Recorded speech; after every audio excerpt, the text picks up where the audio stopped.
Hello, my name's Simon Hobson. Our guest today is Jan Griffiths. As the president and founder of Gravitas Detroit, Jan is dedicated to shaping the future of leadership in the automotive industry. A proud Welsh native, she built her career in the US, rising to Chief Procurement Officer of a $3 billion Tier 1 supplier and earning a spot in the Automotive News 100 Leading Women in the North American auto industry. Driven by her passion for change and authentic leadership, Jan launched the Automotive Leaders Podcast in 2020, where she engages with top industry minds to inspire the next generation of leaders. This led to her publishing the book AutoCulture 2.0, in which Jan addresses the urgent need for cultural transformation within the automotive industry. Jan is also the creator of the Accountability Lab, which provides a supportive community for members to achieve their fitness goals. And she is the leader of the Global Welsh USA Hub, bringing together the Welsh diaspora from across the whole of the US. Croeso, Jan. Croeso. So perhaps we can start at the beginning. Tell us a little bit about where you grew up and your parents, family. Was your early life, did you have a Cymraeg involved in your early life, and how you ended up in the US? I think you were there from the age of 23. That's correct, yes. I grew up on a very small farm in the village of Coity, just outside of Bridgend. And I was supposed to grow up and marry the farmer next door, coming from a long line of farmers. That's what you were supposed to do. I don't like to do things that somebody else says that I'm supposed to. Do you? I mean, people don't like to do that, do they? Well, I don't think they should. No. So I had to break the mold of this idea of following in the family footsteps. And at a very early age, I went to college in Swansea. Actually, I went to Bridgend Tech first, and then I went to Swansea. Right. And I wanted a job, any job, really. I just wanted to earn money at that point. And there was a temp agency in Bridgend called the Jennifer Griffiths Staff Agency. Cool. And they had a job at a company called Borg Warner, which is a large US auto parts manufacturer, which I didn't know at the time. I remember driving by the plant on Kenfig in the Kenfig Industrial Estate, and I always thought they made batteries. I had really no idea what they did. And they said, there's this job. And I said, okay. So I walked in to this manufacturing plant. I'd never been in an automotive manufacturing plant in my entire life. Yeah. And I could smell the coolant in the air.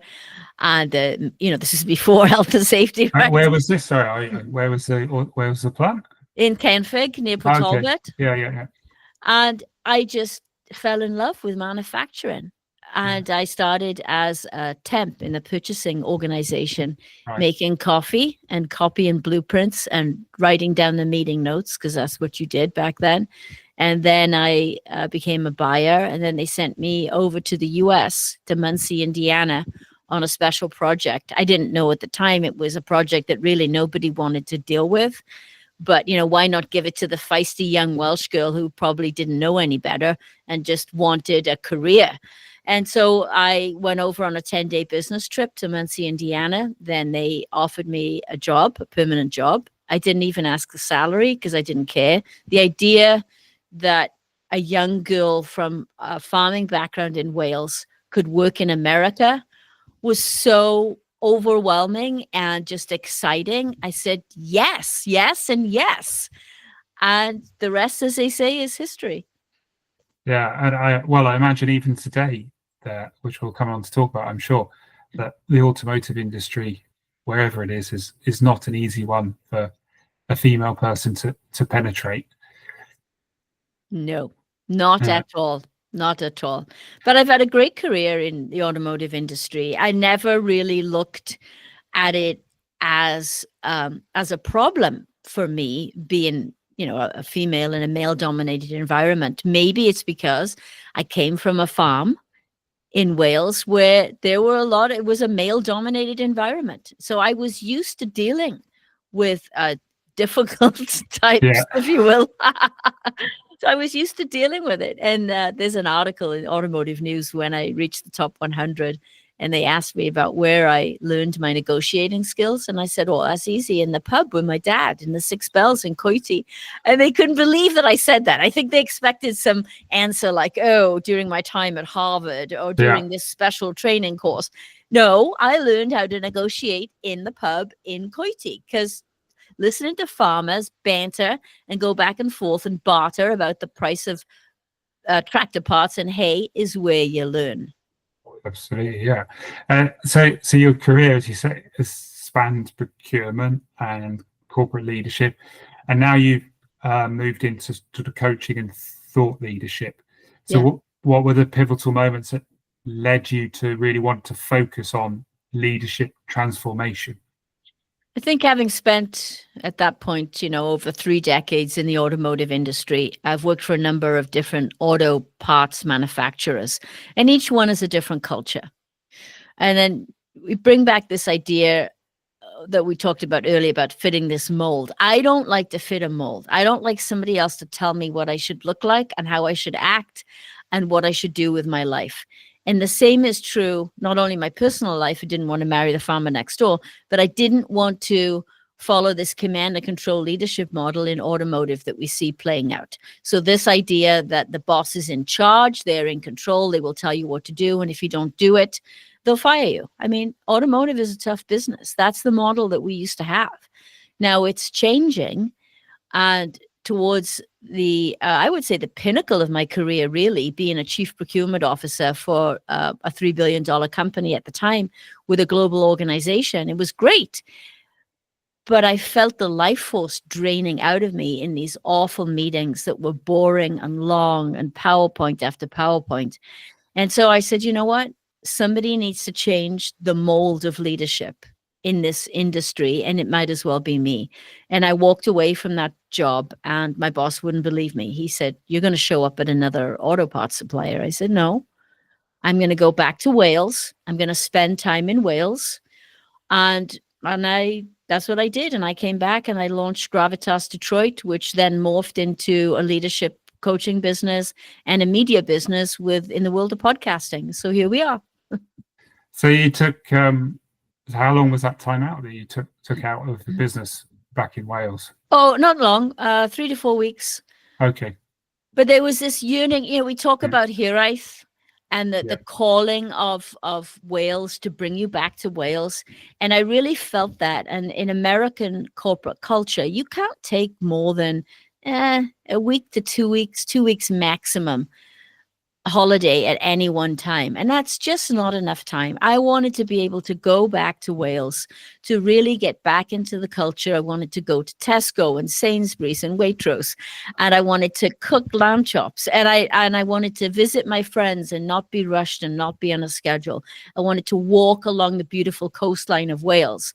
And in fact, I've just come back. I've just returned from a trip. Now I take between 3 to 4 weeks every year to go back to Wales, to really put my feet on Welsh soil and connect with that hiraeth that we all know and love in our hearts. Yeah. So just going back to the command and control idea of this top-down governance in businesses, but I wonder whether you have a view on, do you think that approach to life is instilled in government and citizenship, or citizens of Wales, that maybe have succumbed to that mentality of command and control? Have people in Wales forgotten how to think for themselves, or is it perhaps that life's for most such a struggle, they're just surviving? Have you any views on that? Yeah, I think it's really comes down to the Welsh culture and the Welsh psyche. And that is, we're not very good at promoting ourselves. We're not very good at standing on that global stage and saying, we are Wales. We want to kind of shrink a little bit and say, oh, well, I can do this, but there's always this but, right? I can maybe I could take on the next level or the next role, but I'm really not sure. And it's having this confidence in yourself and your beliefs, and that not being afraid to bring out your Welshness onto the global stage. And that took a long time for me to get my arms around that. But I am here now, and I will tell you that dragon flies loud and proud. My very first slide, whenever I give keynote presentations, it's got a picture of the flag, the Welsh flag, and it says, "I am Welsh. I am not English. Please don't make that mistake." That's my opening line every time, and it always gets a chuckle. And then I've got the Welsh dragon tattooed on my arm. I did that about 3 years ago. And I'm not afraid of it. You know, I used to want to conform and not challenge it, because the Americans didn't really understand what Wales was, you know, and I would say, yeah, I'm British, and they'd say English, and I just let it go. Now I absolutely will not let it go. So well, you're right. And a lot of the people I've been speaking to for this podcast who have come from the diaspora have said very similar things. And one of the things that is often brought forward is how well the Scots, and particularly the Irish, are at promoting themselves. But that comes from an understanding of who they are. Yeah. And again, drawing from my conversations with the diaspora, there's a sense that a lot of, particularly the Welsh trade missions and things, don't really know what they're selling. You know, they go out to try and create partnerships out in the world, but take for example the Irish. They sell Ireland on the crack. You know, we're a game for a laugh, good country, and we've got all these amazing products leading the world, etc. But the Welsh government doesn't seem to have that. And do you think that that political and business leadership in Wales can learn from things that you've been trying to teach people? You know, that's quite a long question. Is there I guess what I'm asking, is there a lack of, to use your terminology, is there a lack of gravitas in that culture of leadership in Wales? Yeah, absolutely. There's this, well, first of all, you have to understand what it is you want and not be afraid to go out and ask for it and get it. So getting that clarity of what it is you want from a global trading partner, and then getting after it and using the diaspora to help you. Look, we are a group of hundreds of thousands of people in the US alone, which I didn't realize until I joined the Global Welsh. So one of the reasons I left my job was, yes, it is to change the automotive industry, but also I wanted to spend time in Wales, but I wanted to give back to Wales. And I couldn't find a vehicle to make that happen. And then I came across Walter at the Global Welsh, and I thought, oh, okay, what's this all about? And there you have it. Here's an organization that connects the diaspora, different regions around the globe. And I, talked to Walter, I talked to the group, I was impressed with what they were doing. And then I volunteered to be the leader for the US hub. So we're a group of people who care passionately about giving back to Wales. So I'll give you an example. If you were a Welsh business and you wanted to think about, maybe you're not ready to put a plan together yet, or export plan. You're not ready to engage with the Welsh government on this yet, but you just think that maybe there's an opportunity for you to export your product to the US. We would help you. We would help Global Welsh business members to have some informal conversations that a government couldn't do. We use our network, because we've all been here for decades, to help a Welsh business have some informal conversations, not a pitch, no pressure, but just talk to somebody who could be a potential client about the market over here. What can they learn from that?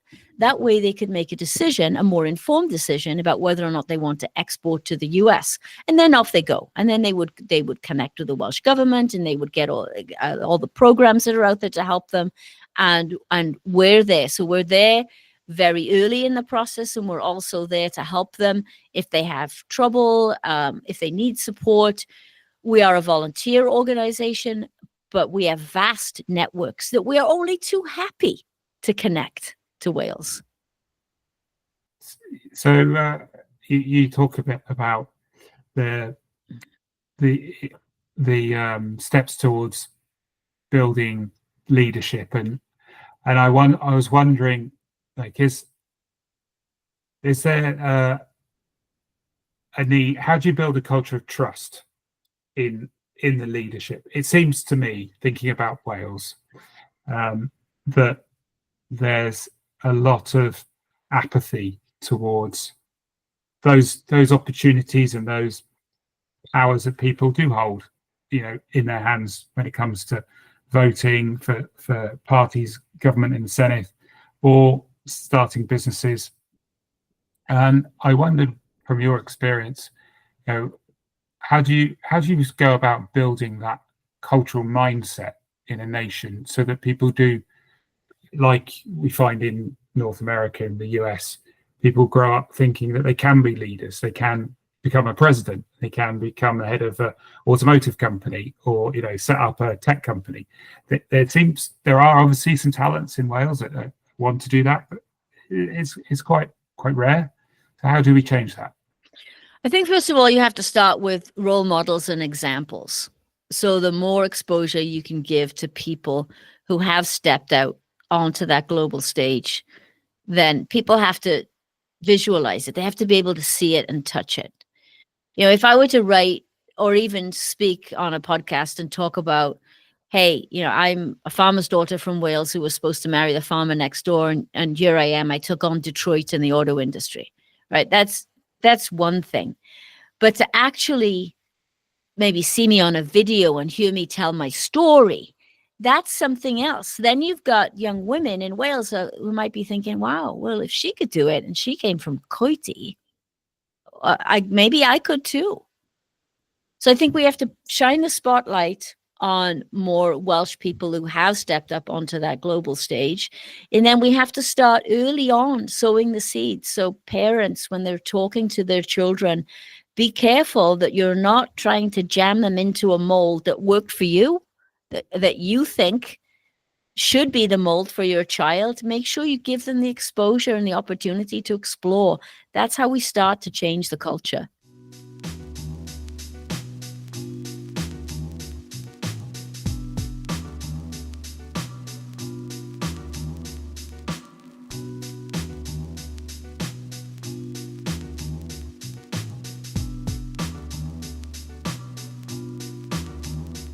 I suppose that comes in some small part down to that emotional intelligence, and that plays on shaping leadership and individuals' characters.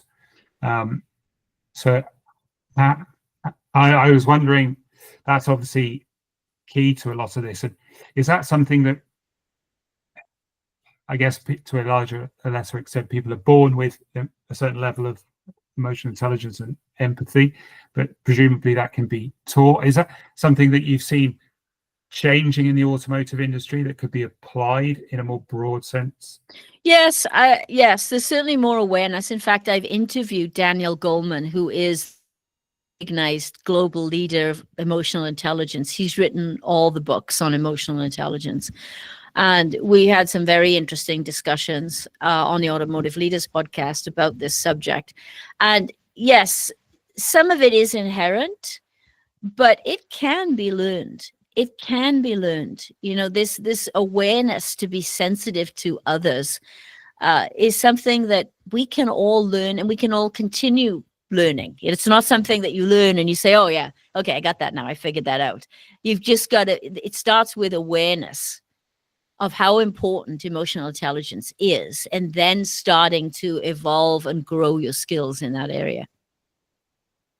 And with the way that the Senate is set up, is just sort of trying to broaden the conversation a little bit here, is how can we as a diaspora approached the Senate, whoever might form the next government there after next year's elections, to really get them engaged in the diaspora, and much as the Irish government does, to make the most of people like yourself and others, and build that international labelling and reputation for Wales as a brand. Yeah. I visited the Senedd a couple of weeks ago for the first time. And I went there as part of a briefing with the Global Welsh team. And it's interesting to see how receptive people are to even thinking that the diaspora can help. So I think, first of all, the government's ears have to be open. They have to understand that there's this body of people out there that want to help, that want to contribute, that want to give back. There are organizations like the Global Welsh that are already established to facilitate it. You don't have to start from scratch. But not all the ears are open in the Welsh government to understand the power of the diaspora, let alone figure out how to engage. But I will tell you this, and this is not a political statement in any way, shape, or form, just purely from a leadership perspective. I met the leader of Plaid Cymru. And you want to talk about a leader with gravitas? My whole thing is about gravitas being the hallmark of authentic leadership. Somebody who walks into a room and you say, you know what, I'm not sure exactly who they are, but I want to listen to what they have to say. He has gravitas, and he was open, and he genuinely, you could tell, when you're talking to somebody, if they're interested in what you have to say, or if they're just like trying to placate you. He was genuinely interested in understanding more about the diaspora and how the diaspora can help Wales. And that really warmed my heart. And he stood out to me a head and shoulders above others that I've met in the Welsh government. So could you maybe expand a little bit on the concept of gravitas? Yeah. What gives that sense of someone with gravitas, and how does one go about developing it? I've taken a bit of liberty with the word. If you look up the technical definition, it talks about seriousness and solemnity. And I have taken liberty with the word to use it to describe the authentic leadership. I've defined authentic leadership in the 21 traits of authentic leadership, which I can give you a link to. It's a free download. But gravitas is a feeling when you meet somebody, particularly in a leader or boss. It's that sense that you get that that they have your best interests at heart, that they've got your back, that it's okay. You feel safe with them. The trust is there. There's psychological safety. You know that you can contribute to the conversation and you will be heard and not judged. And you feel safe. That's a leader with gravitas. And it's a force. So gravitas comes from the word gravity. Gravity is a force. Gravitas to me is a force that pulls you in towards somebody. You might not know exactly who they are or what they do, but you want to be part of it. That to me is gravitas. And how does one cultivate that in themselves if you don't feel that you've naturally got it? Well, that's why I took the time to really think through my career, all the people I've interviewed on my podcast, to define this 21 traits of authentic leadership so that people can really have a structure to work on, to develop gravitas. I mean, is it something you're born with? Yeah, but don't get it confused with charisma. Charisma, I think, is something that you're born with. But gravitas, I think you can nurture and develop. Okay, so we point people towards the link you could share with us. Yes.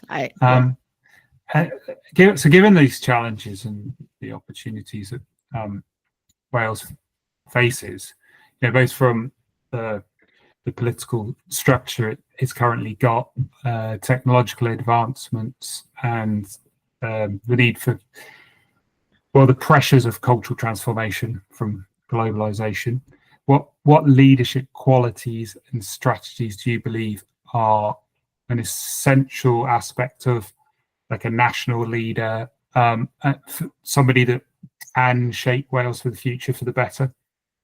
Yeah. First of all, I would start with listening skills. They have to listen. They cannot be closed and think that they have all the answers. I just interviewed Mark Stewart. He's the CEO of Goodyear. And he said that when he walked into Goodyear for the first time, first thing he did was listen. And so many leaders are afraid to be perceived as being weak. So they want to come in strong, right? Come in hot and talk about, this is me, this is who I am, this is what I believe in. And there's a time and place for that. But the first thing you have to do is listen. And then you have to be your truly 100% authentic self. Don't try to be something that you're not. The more human that you can be, the more vulnerable that you can be. Vulnerability is a strength. And if you make a mistake, admit it. Just admit it. It's okay. Don't give some political answer or do some political dance. People respect that far more than if you try to be perfect. And I think that's a hard lesson for leaders to learn, because when I deal with leaders in the auto industry, they come into it feeling that they've got to be tough. They got to have all the answers. They can never make a mistake. They can never show that they make a mistake. And that is just flat out wrong. That is not what great leadership is. You have to embrace your life story as your leadership story. Listen, and then make sure that you listen, truly listen to the input of other people, get the right skill set around you. And for leaders in the Welsh government, the diaspora is definitely a voice that you want to have coming into you to give you that global perspective. Then you formulate the plan and you move forward. And then, of course, accountability comes into play. That's an important aspect. So I think those things are critical to a leader coming into leadership role in Wales right now. Thank you. You mentioned the word vulnerability there, and thinking about your farming background. See, farmers, I'm from a farming background as well. Farmers are inherently vulnerable to things like market forces, the weather, etc., and also the emotional pressures from sustaining a farm and keeping families going. But they also seem to be a group of people who are perhaps less open to accepting that they're vulnerable. And it was just, I thought, as an interesting example, something that you know about. Is that something you maybe have seen changing? Because I think there's a culture in Wales very much of that stronger man, whether that's from farming or the industrial side of Wales. Yeah. I think it's changing overall in the global workforce. Yes, people are starting to understand that vulnerability is a strength. But there's a lot of people, particularly in the auto industry, that are going to have to retire and move on before it really takes hold. I see the younger generation embracing vulnerability. It's much easier for them. It's much easier for them to show that, oh, you know what? Sorry, I screwed that up. Yeah. Okay. I know what I did wrong. I'll do better next time. It's okay. You're human. Yes, well, exactly. And so how do you think that taking all these aspects we've discussed in as a whole, there's a fear of change that is a natural human fear. Mm-hmm. And part of the fear that perhaps a general sense of fear within Wales is if we question, if we push too hard, speak out too much, perhaps we'll lose what we've got, and we haven't got a lot anyway. And perhaps also we'll lose some of the uniqueness of our cultural identity, the history, language, and customs, etc. So how do you manage that growth in self, whether that's an individual or a nation, and maintain the culture of a company or a nation? Yeah. You will only get to retain and amplify that culture if you speak out about it. You have to make not only the country or the company that you're in, but others outside of the entity understand the cultural elements and how important they are to your success. And that comes back to branding, whether it's personal branding, company branding, or country branding. What is your brand? What does it say about you? You mentioned Ireland and Scotland, very clear brands. I'm not so sure that our Welsh brand is that clear. We have a dragon on our flag. We are a fiery, feisty, passionate sort of people. Let's bring that to bear on the global stage. Let's fly that flag at every possible opportunity. Well, I totally agree. I suppose there are some that would argue that that is perhaps hampered by the devolutionary agreement, the Westminster structure. You've got international UK trade that perhaps is trying to achieve something different to what the Welsh government might want to achieve or needs to achieve for itself. So there's that disparity there as well. And is there anything that, say, a leader with Gravitas could do to facilitate that process, that help that move along? Yeah, he or she will reach across the aisle, as we love to say in this country. He or she will work collaboratively with Westminster. There's always going to be differences. There's always going to be different agendas. Don't expect it to be all aligned and all perfect. It never will be. And it's not about being right or wrong. It's about finding the right agreement that works for you. It's not about being right or wrong. And that's where a lot of people fail, is they want everything their way. Look, if it was that simple, a robot could do it. We could program a robot to do it.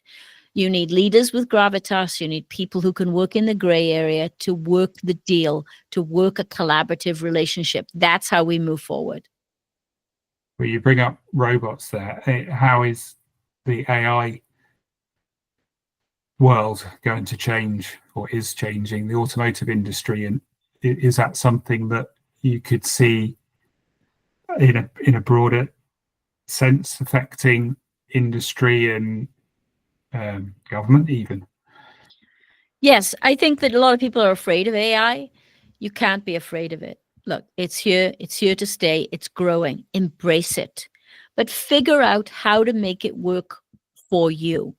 AI has the potential to take a lot of very boring jobs that nobody wants out of the system. But the people that will survive and will thrive in the future are the ones that will know how to use AI to take over more of the mundane tasks and then allow the human brain and the human mind to focus on more of the creative tasks. And so bringing us all together to a close, where do you see Wales being in, say, 15 years from now, both the economy and maybe in a constitutional sense as well? I would like to see Wales with a well-established brand so that people around the globe understand what Wales is all about, and we have a very clear identity. Look, you have to give credit to Ryan Reynolds and the team and Rob McElhaney for what they've done with Welcome to Wrexham. There are lessons that we can learn there. I'd like to see Wales with a well-established brand, a strong leadership, a strong connection into Westminster, and of course, a thriving economy. That's what I would love to see 15 years from now. And I'm going to do everything in my power through the Global Welsh Organization to make that happen. That's great to hear. And so would that be, just thinking it out loud, would that be something as straightforward and as sort of commercial as actually sitting down and creating like a brand guide for Wales? What are our taglines? What are our colours? What's the fonts we're going to use? Yeah, I see that obviously, because again, that's something that I've noticed. There's a contradictory aspect to Britain being promoted internationally and Wales being promoted internationally. they're not saying the same things, and they shouldn't necessarily say the same things because they're two different aspects. But I think that's quite confusing, certainly from my experience of talking to people here in Quebec. If people do know about Wales, which very few do, they confuse it with Britain and England, and so we need to develop that idea of fonts and colours and something as basic as that. Yes, yeah. We do. I've used my Welshness, if you will, to help establish my brand. I mean, look, my colors are red and black, right? Yes. It's with a little splash of green. So, we need to, and I'm proud of the traits in my personality that are uniquely Welsh, and I use those in my business brand because it's who I am. So we need to get some sort of clarity around Wales and who we are as a country and how we want to be known. Well, diolch yn fawr to today's guest, Jan Griffiths. I just wanted to ask what you have planned. You've been very busy. It's taken us a couple of months to get to speak to each other, and I'm thankful that we do now. Are you writing another book? You're doing your podcast still? Yes, the podcast, The Automotive Leaders. I still have some great CEOs lined up for the Automotive Leaders Podcast. Quite frankly, the leadership business, the consulting business, is quiet right now because a lot of the auto companies are conserving cash because of the uncertainty around tariffs. Of course. Yeah. And so with the tariffs, have they affected Welsh businesses directly, or is it more of a UK aspect? Well, it is a UK. It's a UK impact, but of course it will affect Welsh businesses who are already exporting into the US. Okay. Well, thank you very much for your time. You're very welcome. Thank you. If you enjoyed this episode, be sure to subscribe and stay tuned for more conversations with people who want to build the future of Wales. And do go and find, like and enjoy new.wales across all your favourite social media channels.